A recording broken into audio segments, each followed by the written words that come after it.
ایک واقعہ میں اکثر سناتا رہتا ہوں، علامہ ابن سیرین رحمۃ اللہ علیہ کا، بہت بڑے عالم تھے، بزرگ تھے، حضرت ابو ہریرہ رضی اللہ تعالی عنہ جو صحابی رسول ہیں، ان کے یہ شاگرد تھے، علامہ ابن سیرین یہ ان کے شاگرد تھے۔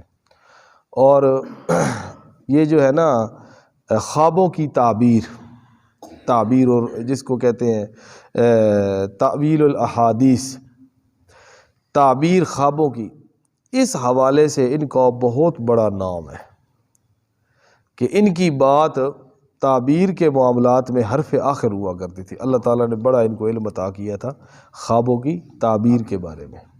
ایک بندہ آیا، چلو کچھ واقعات آپ کو سنا دوں اسی نسبت سے۔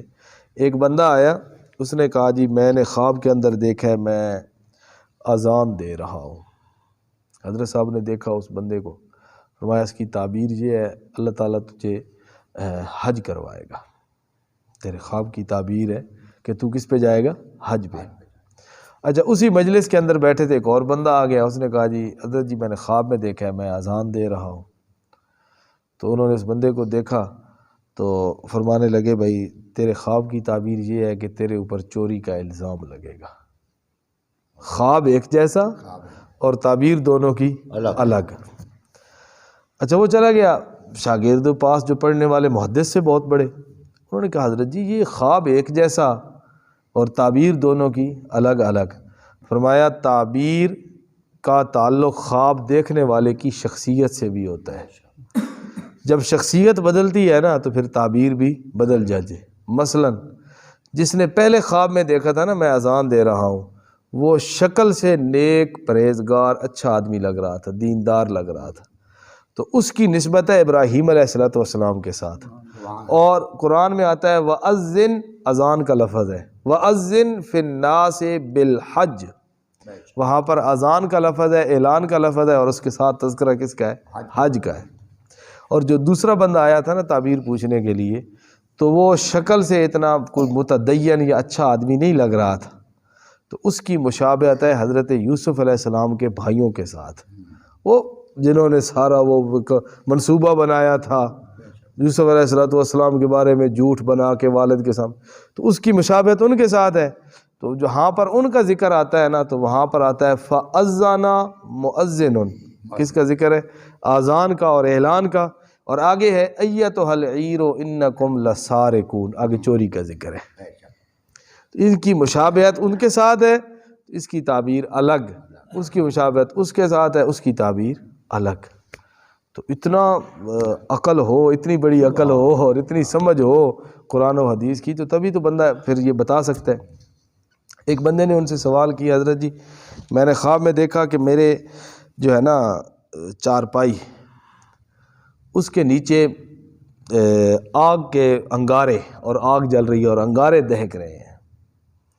تو فرمایا بھی خوش قسمت ہے، اچھا خواب ہے، جاؤ اور جس جگہ پہ تیرا مکان ہے نا اس جگہ پہ کھدائی کرو، تجھے وہاں سے کوئی خزانہ ملے گا۔ اچھا، اس بندے نے وہاں پر گیا، دیکھا، اس نے کھدائی کی، وہاں سے اس کو خزانہ مل گیا۔ اچھا، کچھ وقت گزرا تو پھر کسی آدمی نے آ کے کہا جی حضرت میں نے خواب میں دیکھا کہ میرا جو چارپائی ہے اس کے نیچے اسی طرح آگ جل رہی ہے اور کوئلے ہیں، انگارے ہیں۔ تو فرمایا بھائی جلدی جاؤ گھر، اپنا سامان اپنے کمرے سے باہر نکالو، تیرا تو کمرہ اور وہ گھر گرنے والا ہے۔ خواب ایک جیسا، تعبیر مختلف۔ پھر انہوں نے خود بتایا کہ جس آدمی نے خواب دیکھا تھا اور میں نے اس کی تعبیر، انہوں نے کہا بھی موسم، وقت، اس کے بدلنے سے بھی خواب کی تعبیر بدل جاتی ہے۔ جس آدمی نے خواب دیکھا کہ میری چارپائی کے نیچے آگ ہے، انگارے ہیں، اور میں نے اس کو تعبیر بتائی کہ تجھے خزانہ ملے گا، وہ زمانہ تھا، وہ وقت تھا سردیوں کا، اور سردیوں میں آگ سے زیادہ اچھی چیز کوئی نہیں ہوتی۔ سردیوں میں سخت سردی ہو تو بندے کو کس چیز کی خواہش ہوتی ہے؟ بھی آگ ہو، کوئلے ہو۔ اور جس آدمی نے خواب دیکھا اور میں نے اس کو تعبیر بتلائی کہ تیرا مکان گرنے والا ہے، وہ زمانہ تھا گرمیوں کا، اور گرمیوں میں اگر چارپائی کے نیچے آگ ہے تو وہ ہر چیز کو جلانے والی ہے، اس لیے میں نے اس کی یہ تعبیر بتلائی ہے۔ تو خواب جو بندہ دیکھتا ہے نا تو اس سے یہ بھی پوچھنا یہ خواب تو نے کس وقت دیکھا ہے، وقت کے اعتبار سے بھی ہوتا ہے۔ پھر وہ آدمی جس کام اور جس شعبے سے وہ منسلک ہے اس کو بھی دیکھا جاتا ہے، اس کو بھی نظر کے اندر رکھا جاتا ہے کہ خواب دیکھنے والے نے یہ خواب دیکھا ہے تو اس کا اپنا مزاج کیسا ہے، اس کا شعبہ کیسا ہے، یہ کام کیا کرتا ہے، تو یہ ساری چیزوں کو سامنے رکھ کے پھر اس خواب کی تعبیر بتلائی جاتی ہے۔ تو علامہ ابن سیرین رحمۃ اللہ علیہ بیٹھے تھے، ایک یہ ہے انڈیا کے اندر ہے وہ ریاست بھوپال، تو وہاں کے ایک قاضی صاحب تھے، تو ان کے پاس نا کوئی ملازم تھا، ان کا جو اس عدالت کے اندر کوئی ملازم تھا، تو وہ ایک دن نا صبح صبح قاضی صاحب آئے تو وہ ملازم کہنے لگا قاضی صاحب آج میں نے بڑا عجیب خواب دیکھا ہے۔ انہوں نے کہا کیا؟ انہوں نے کہا جی میں نے خواب کے اندر دیکھا ہے کہ نواب صدیق حسن خان نماز پڑھا رہے ہیں اور نبی علیہ الصلوۃ والسلام ان کے پیچھے نماز پڑھ رہے ہیں۔ نواب صدیق حسن خان نواب بھی تھے اور بہت بڑے عالم بھی تھے، انہوں نے احادیث کی کتابوں کا ترجمہ لکھا ہے، بخاری شریف کا، باقی جو حدیث کی کتابیں ہیں نا، نواب صاحب نے خود ان حدیث کی کتابوں کے ترجمے لکھے ہیں اور اب بھی وہ کتب خانوں سے ملتے ہیں۔ تو چونکہ ان کا ایک دنیاوی اعتبار سے بھی بڑا شہرہ تھا اور دینی اعتبار سے بھی ان کا بڑا نام تھا، بڑی پہچان تھی، بڑی معروف شخصیت تھی، تو اس آدمی نے یہ خواب کے اندر یہ بات دیکھی نا، تو اس کو یہ بات نا ان کے مقام اور مرتبے کے لحاظ سے بہت بڑی نظر آئی، یار اتنا تو ان کا مقام مرتبہ ہے کہ میں نے خواب میں دیکھا وہ نماز پڑھا رہے ہیں اور نبی علیہ السلام بھی اس کے پیچھے کھڑے ہیں۔ اب بظاہر ایک بندہ جب اس کو یہ خواب سنا تو وہ تو بندہ کہے گا یار واقعی بھی وہ اللہ تعالیٰ کا مقبول آدمی ہے، کہ چونکہ خواب کی بات ہے کہ نبی علیہ السلام جیسی ہستی بھی ان کے اقتداء میں کھڑی ہے۔ تو جب اس نے یہ خواب سنایا نا قاضی صاحب کو، تو قاضی صاحب نے کہا بھی یہ خواب سچ ہے، دیکھا ہے تو نے اسی طرح دیکھا ہے؟ اس نے کہا ہاں جی اسی طرح دیکھا ہے کہ نواب صاحب نماز پڑھا رہے ہیں اور نبی علیہ السلام بھی ان کی اقتداء میں کھڑے ہیں۔ اس نے کہا اگر یہ تو نے خواب دیکھا ہے اسی طرح دیکھا ہے جس طرح تو بیان کر رہا ہے، تو اس کی تعبیر یہ ہے کہ نواب صاحب فوت ہو گئے ہیں، ان کا کیا ہو چکا ہے؟ انتقال ہو چکا ہے، وہ فوت ہو گئے ہیں۔ چونکہ اس وقت آج کل کی طرح تو یہ تھا نہیں نا، جس طرح آج کل ایک بات ایک منٹ کے ایک سیکنڈ کے اندر پوری دنیا میں پھیل جاتی ہے، یہ تو تھی نہیں بات۔ بھائی نواب صاحب کا انتقال ہو چکا ہے، تو وہ بندہ جو ہے نا بڑا حیران، انہوں نے کہا جی خواب میں نے کیا دیکھا، تعبیر آپ نے کیا بتلائی، فرمایا ابھی پتہ چل جائے گا۔ وہ کچھ وقت گزرا، دن کا کچھ وقت گزرا تو خبر آ گئی کہ نواب صاحب کا انتقال ہو گیا۔ اسی طرح اس نے پوچھا جی آپ مجھے بتائیں آپ نے میرے اس خواب سے ان کے انتقال اور ان کے موت کی تعبیر کیسے نکالی؟ انہوں نے کہا یہ اصول ہے، یہ ضابطہ ہے، یہ قانون ہے کہ اللہ کے پاک پیغمبر کی موجودگی میں کسی نبی کی بھی جرت نہیں ہے کہ وہ مصلی امامت پہ کھڑا ہو جائے۔ اسی طرح ہی ہے معراج کی رات سارے انبیاء صف بنا کے کھڑے ہیں، اللہ کے نبی فرماتے ہیں میں جب وہاں پر پہنچا مجھے یوں لگا، وہ جو صفیں بنی ہوئی تھی نا انبیاء کرام کی، میں جب وہاں پر پہنچا تو مجھے ایسے محسوس ہوا جیسے مقتدی اپنے امام کی انتظار کر رہے ہوں، صف بنا کے کھڑے ہیں اور وہ دائیں بائیں دیکھ رہے ہیں اب امام صاحب ابھی آئیں گے تو نماز پڑھائیں گے، تو مجھے یوں لگا جیسے وہ مقتدی اپنے امام کی انتظار۔ اللہ کے پاک فرماتے ہیں میں جیسے آگے ہوا تو جبرائیل امین نے مجھے بازو پکڑا، اللہ کے پیغمبر آپ امام ہیں، آپ مصلی امامت پہ تشریف لائیں۔ تو پیغمبر کی موجودگی میں نماز کی حالت میں کسی کو آگے بڑھنے کی جرت، ہاں ایک صورت ہے اللہ کے نبی نماز کی حالت ہو اور کوئی بندہ آپ سے بھی آگے ہو، ایک صورت ہے صرف کہ اللہ کے نبی نماز پڑھا رہے ہوں اور نماز میں آپ سے بھی آگے کوئی اور ہو جائے، اور وہ صورت کون سی ہے؟ نماز جنازہ کی۔ اسی طرح ہوتا ہے ہمیشہ امام آگے ہوتا ہے اور مقتدی امام کے پیچھے ہوتا ہے۔ ایک جنازے والی صورت ہوتی ہے کہ میت امام سے بھی آگے ہوتا ہے، میت امام، تو فرمانے لگے صرف ایک صورت ہے نبی علیہ الصلوۃ والسلام سے آگے ہونے کی کہ وہ بندہ مر جائے اور اس کی میت آگے رکھی جائے. تو اس لیے میں نے یہ خواب کی تعبیر نکالی کہ وہ فوت ہو چکے ہیں، اور اس خواب سے یہ بات معلوم ہو رہی ہے. تو اتنی بڑی عقل بھی چاہیے، اتنی دین کی فہم بھی چاہیے، اتنی بصیرت بھی چاہیے، تب جا کر خواب کی تعبیر بتلائی جا سکتی ہے. حضرت یوسف علیہ السلام سے انہوں نے خواب کی تعبیر پوچھی تھی، تو آپ نے فرمایا تھا پہلے مجھ سے مسئلہ توحید سنو، پھر میں تمہیں خواب کی تعبیر بتلاؤں گا. خلیفہ منصور تھا، یہ عباسی خلفاء میں سے. تو اس کے زمانہ میں نا، بلکہ خود اسی کو خواب آیا، خود اسی کو یہ خواب آیا کہ خواب میں اس نے دیکھا ملک الموت، عزرائیل ملک الموت اسے نظر آیا. تو اس نے پوچھا بھی تو کون؟ اس نے کہا ملک الموت ہوں. اچھا. تو اس نے فوراً اس سے پوچھا بھائی میرے پاس کب آنا ہے تم نے؟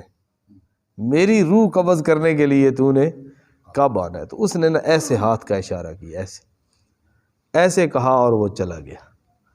خلیفہ صاحب کی آنکھ کھل گئی بھی، اس 5 کا کیا مطلب ہے؟ 5 منٹ ہیں، گھنٹے ہیں، دن ہیں، ہفتے، مہینے، سال، کیا ہے؟ پریشان ہو گیا. 5 دن باقی ہیں شاید اس نے بھی کہا ہو.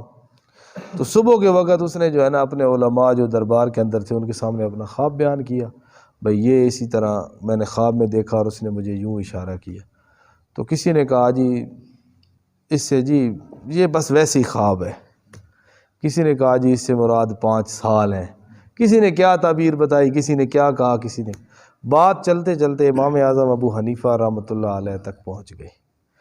تو آپ کو جب اس بات کی اطلاع ملی تو آپ نے فرمایا میں اس خواب کی تعبیر، سب بھولے ہیں، سب نے غلط بتلائی ہے تعبیر.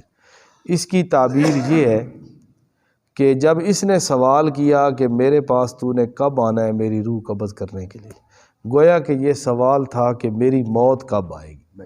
دوسرے لفظوں میں یہی سوال ہے، میری موت کب آئے گی. فرشتے نے اشارہ کیا یوں 5 کا. فرشتے نے قرآن مجید کی آیت کی طرف اشارہ کیا ہے کہ ایک قرآن مجید کی آیت ہے جس میں 5 چیزوں کا ذکر ہے، اور اللہ فرماتے ہیں ان 5 چیزوں کا علم میں اللہ کے علاوہ اور کسی کے پاس نہیں ہے. اور ان 5 چیزوں کے اندر ہے کہ وما تدری نفس ماذا تکسب غدا، کوئی نفس یہ نہیں جانتا کہ میں نے کل کیا کرنا ہے. انہی 5 چیزوں کے اندر ہے ما تدری نفس بأی ارض تموت، کوئی یہ نہیں جانتا کہ زمین کے کس ٹکڑے کے اوپر میری موت آئے گی.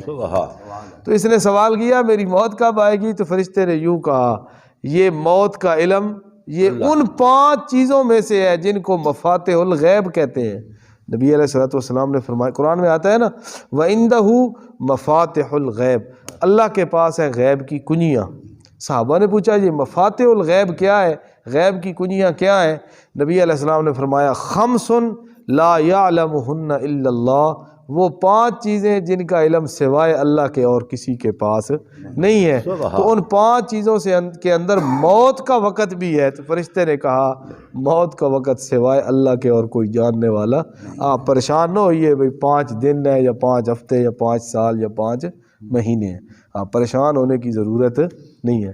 حضرت نانوتوی رحمۃ اللہ علیہ کے پاس ایک بندہ آیا، اس نے کہا جی میں نے خواب میں دیکھا میں جا رہا ہوں اور راستے میں آگے سیاہ رنگ کا ایک یہ کیا کہتے ہیں اس کو، بھینسا، سیاہ رنگ کا مینڈھا، وہ جو ہے نا وہ آگے سے آ رہا ہے اور وہ میرے اوپر حملہ کرتا ہے.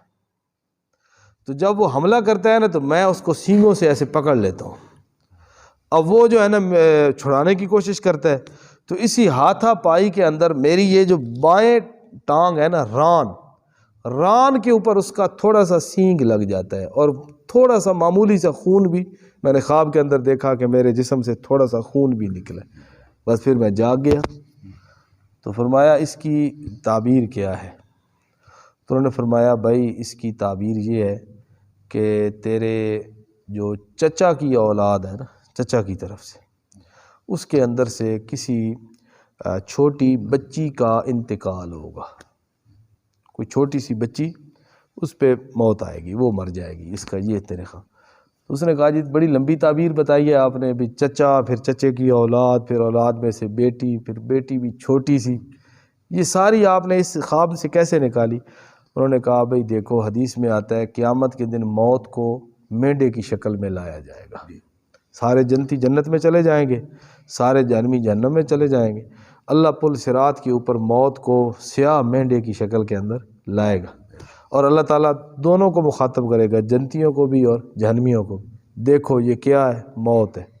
اللہ رب العزت فرمائیں گے اللہ تعالیٰ اس موت کو بھی ذبح کر دیں گے، یعنی اب موت کے اوپر بھی کیا آ گئی ہے؟ موت۔ اب جو جنتی ہیں ہمیشہ جنت میں، جو جہنمی ہیں ہمیشہ جہنم۔ جنتیوں کے لیے یہ سب سے بڑی خوشی ہوگی کہ ہمیں یہاں سے نکالا نہیں جائے گا، ہمارے اوپر اب موت، اور جہنمیوں کے لیے سب سے زیادہ غم ہوگا کہ اب ہم نے ہمیشہ اسی حالت کے اندر رہنا۔ تو موت کو مینڈے کی شکل، تو وہ جو آیا سیاہ مینڈا موت، تو نے اس سے مقابلہ کیا، اور مقابلہ کرنے کے بعد اس کا سینگ تیری ران کے اندر لگا، تو ران کا یہ جو لفظ ہے نا فخذ، یہ عربی زبان میں چچا کی اولاد، اس کے لیے یہ لفظ بولا جاتا ہے۔ جو گھر کا سربراہ ہے نا اس کے لیے بولا جاتا ہے الراس، سر کو بھی راس کہتے ہیں اور گھر کے سربراہ کو بھی کیا کہتے ہیں؟ راس۔ اور ہماری زبان میں رئیس، اردو میں بولا نہیں جاتا رئیس آف فلاں، رئیس آف فلاں، یعنی اس علاقے کا سردار۔ تو اسی طرح جو چچا ہے، چچا کی اولاد، ان کے لیے لفظ بولا جاتا ہے فخذ، اور فخذ عربی میں کہتے ہیں ران کو۔ تو یہ چچا اور چچا کی اولاد، پھر اس کا سینگ لگا، یعنی موت کا حملہ ہوا اور تھوڑا سا خون نکلا، اور چونکہ بائیں ران ہے تو عورت کی پیدائش بائیں طرف سے ہوئی ہے، بائیں پسلی سے ہوئی ہے، تو اس لیے میں نے عورت کہا، اور پھر معمولی سا خون نکلا اس لیے میں نے کہا وہ چھوٹی سی بچی ہوگی۔ تو اتنی ان کی گہری نظر ہوا کرتی تھی قرآن کے اوپر بھی، سیرت کے اوپر بھی، احادیث کے اوپر بھی، تب جا کر وہ خوابوں کی تعبیر بتلا۔ اور یہ اللہ تعالیٰ کی طرف سے وہ ہوتا ہے، عطا کیا ہوا ہوتا ہے۔ یہ کوئی یہ نہیں ہے کہ بندہ پڑھے اور پڑھنے کے ساتھ بندہ یہ چیزیں بتانے لگ جائے، یہ موہوب من اللہ ہوتا ہے۔ اللہ تعالیٰ کسی کو عطا کر دیتے ہیں کہ جب خواب بیان کرنے والا بندہ خواب بیان کرتا ہے تو اللہ تعالیٰ اس کے ذہن کے اندر جو ہے نا اس خواب کی تعبیر ڈال دیتے ہیں، اور پھر وہ بندہ بیان کر دیتا ہے۔ اللہ پاک عمل کی